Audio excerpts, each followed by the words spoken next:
So last week, I was in Taiwan watching all the keynotes unravel, and while I was watching them, I was thinking, wow, where's the gaming news? There was literally none of it, except for AMD during their presentation. They sort of mentioned for like 5 minutes that Ryzen 9000 was coming out, and then posted up some dubious benchmarks. And that's pretty much all we got. The rest of it was just all AI. And now, it got me thinking when I was there, I really wanted to find out about especially next generation graphics cards.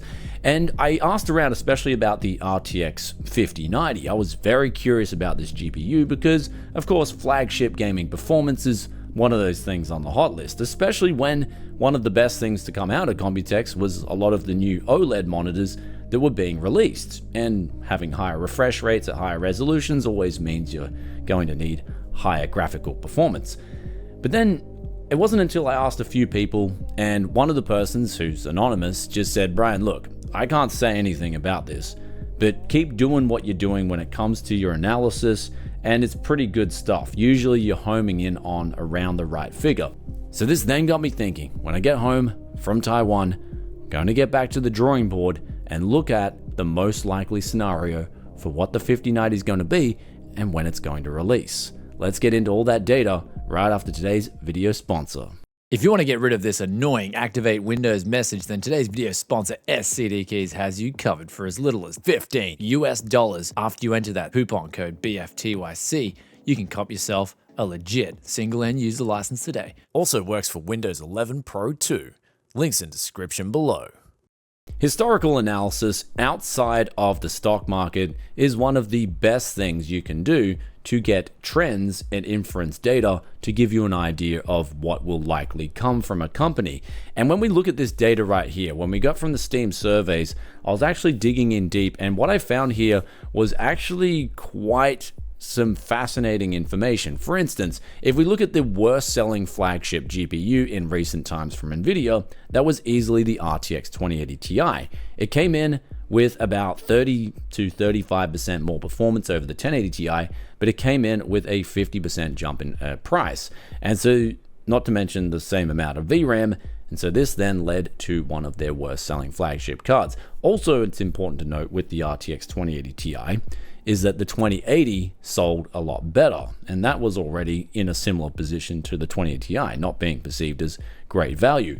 However, when we look at the 3090, we then get some different data coming out here. We got a roughly 50% performance increase over the 2080 Ti, but also a 50% price increase and sales that were better. If we look at the amount of people using the 3090 on Steam surveys, it's still a lot more than, say, the 2080 Ti to this date. However, when we look at the 3080, this was a card that really gave Nvidia a lot of information that they needed when it comes to allocative efficiency. Now, if you guys don't know what allocative efficiency means, it's basically a model where companies use their output efficiency and they see where they can maximize that point versus the most profitable point on the sales at the end of the line. So in other words, if we're looking at, say, Nvidia selling RTX 3080s for $800 and they're only making $200 profit versus at $700, $100 profit, and they can sell 50% less for $800, they're going to go with the $800 option versus the $700 option. However, if they can sell 3 times the amount of 3080s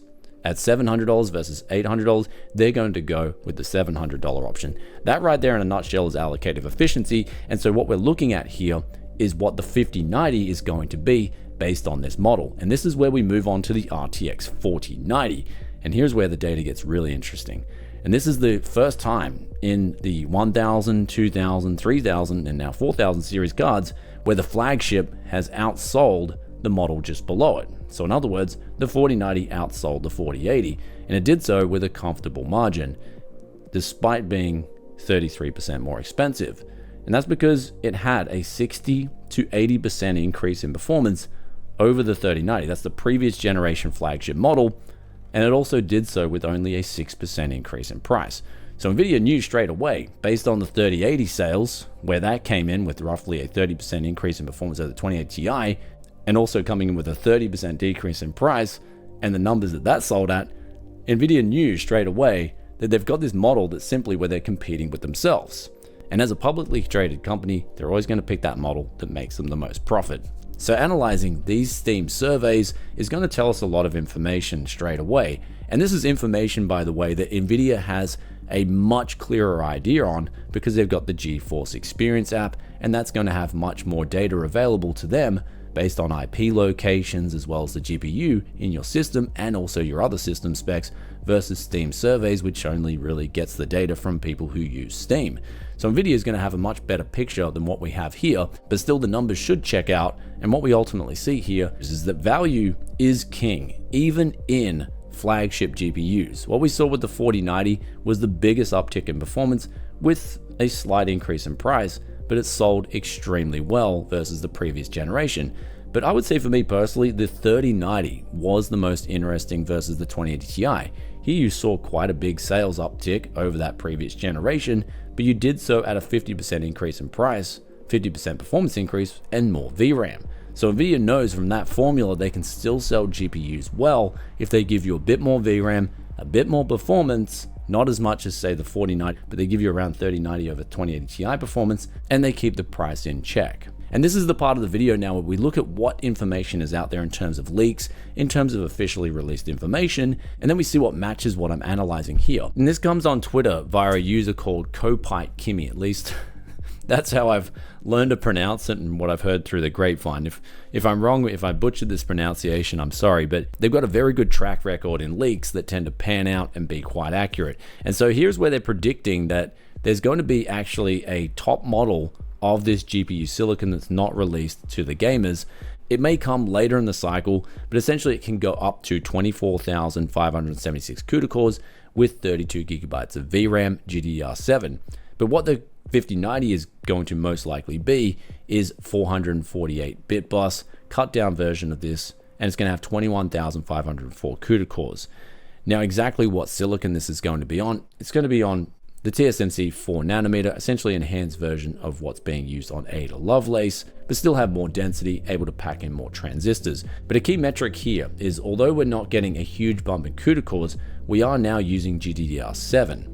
And what we've got here from Crucial is numbers that have already been released to the public, and we can see here with pure rasterization performance, especially at 4K and higher resolutions, where arguably this GPU matters a whole lot more than lower resolutions, which are bound to come into things like CPU bottlenecks. This is where we're seeing a 41.6% increase in performance over GDDR6X, which is the previous generation. That's what's used in your RTX 4090. So this alone, it looks like there's going to be some huge gains from using GDDR7, and that coupled in with a slightly tweaked architecture, more CUDA cores, would leave you hopefully with around that 50% performance figure and uptick in performance.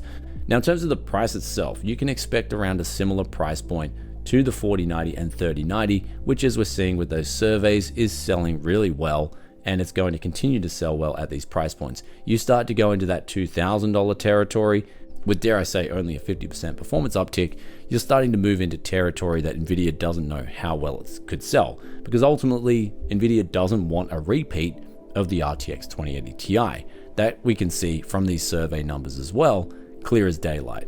So we've analyzed the surveys, we've analyzed the leaks, we've analyzed what's out there already with the GDDR7. The last thing that we need to analyze now is the release date, and what we saw here was there was no new information released at Computex. In fact, I believe I only heard gaming mentioned once, like literally just one word, in that Computex keynote at Taiwan, once. In fact, it was just a complete wash of AI. That whole keynote was basically should have been called the AI keynote, because there was no real mention of anything gaming product related. But one thing I did take out of that keynote was that Nvidia has their next generation after Blackwell, which is what the RTX 5090 will be based on. They've already got Rubin in the works, and that's pretty much the GTX 6090. So you may even start seeing some tech YouTubers leaking out 6090 rumors and leaks based on complete nothing. However, what was not said can actually give us quite a lot of information. For starters, because they haven't talked about it means that it's not coming out very soon. And you do want to release a GPU before Christmas, especially a flagship GPU that's going to make the company as well as the board partners the most profit. So you can expect the 5090, in my opinion, to come out before Christmas, with an announcement say in October or November, and that's going to be for maximum impact. Christmas is always the best sales season. People have money to spend and they want to spend it on luxury goods like an RTX 5090. However, another thing is too, because a Rubin is now announced from Nvidia, it means that they are working on their next generation that's already a leap ahead of the 5090, and they haven't released the 5090 yet. Meaning the competition, AMD and Intel, are giving Nvidia no reason to release their 5090 yet. In other words, Nvidia is competing with themselves on the flagship, and so they'll choose when they want to release it. And so that correlates back to releasing it for the best time for sales, and that would be before Christmas. So with all those three parts now analyzed, with an RTX 5090, I do believe it is going to come out before Christmas. I do believe these specs of 28 gigabytes of VRAM, 448-bit bus is looking like it's very accurate, because you're getting that uptick in VRAM, which helps sell the card. You're going to get that GDDR7, which is going to give a performance uplift without giving out so much more CUDA core uplift. And it's going to be great for Nvidia to get that roughly 50% uptick in performance with, say, a little bump in price. Now, in terms of pricing, this would be, for me personally, the most ambiguous thing. I think it's possibly going to come in around $1,700 because the AIBs are going to have to pay a little bit more in getting the GDDR7 implemented properly, and that they're going to have to use more layers of PCB, based around the fact that they're using these new VRAM modules, and the testing requirements are going to be even more strenuous than the previous generation. Though of course the GDDR7 itself also does look like it'll give a massive uptick in ray tracing performance, and since Blackwell is its primary objective is aimed at business, and even Rubin after that, and with all the AI talk, I believe you'll actually get quite a big uptick in ray tracing performance, especially more so than the rasterization performance this time around. So in terms of the ray tracing performance though, how much of an uptick you can expect really remains to be seen, because a lot of gamers, even myself, we look at that raw rasterization number even versus the ray tracing performance, and we let that decide the key measure of what money is leaving our wallets versus what we're getting. Anyhow guys, with all that aside, I hope you enjoyed today's video. If you did, be sure to hit that like button.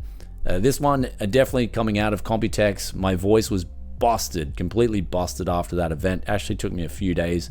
I had to have a few days off just not talking at all, because that's all you do during Computex is just talk. But hopefully this video hits the mark with the right analysis involved. I also can look at the 4090 directly. That was a really fascinating GPU release from Nvidia that really, I think, ultimately, even to this day, Nvidia is still doing a lot of fishing around what works in terms of selling these products and what doesn't work. And every generation they're trying to tweak that, and they're always trying to tweak that and get the best sales numbers possible based around the whole stack on allocative efficiency. Never forget that allocative efficiency, it is the most important thing for these companies and how they produce and at what price they sell things at. Anyhow guys, we got the question of the day here, and this comes from Dan Tomset 2894, and they ask, how long did that really take? I feel like cleaning and testing that many motherboards is like 3 days minimum. So they're talking about our Can Yes Fix It episode, where we just went through so many different boards at one time and just really rushed them and cleaned them fast. So that certainly didn't take 3 days to clean. I cleaned them from morning till sometime in the afternoon, but we just went through them. And the way I work at Tech Yes City is efficiency. Time is everything, right? Time's the most important commodity in this world, so you want to be saving as much time as possible. So when it comes to things like cleaning, used products, I've got this method set up where I'll have everything close to a balcony and outside, where I can just let all the dirt go out and whatnot, and then inside I can finish off the product, finish off the filming, if I'm doing a YouTube video for it, or finish off the build really quickly. So basically my studio here in Japan as well as my studio in Australia, they're both set up with this setup. Real quick and easy to get onto a balcony or an outside area, clean, get inside, get the job done. Anyway, hope that answers that question, and with that aside, I'll catch you on another tech video very soon. Peace out for now. Bye.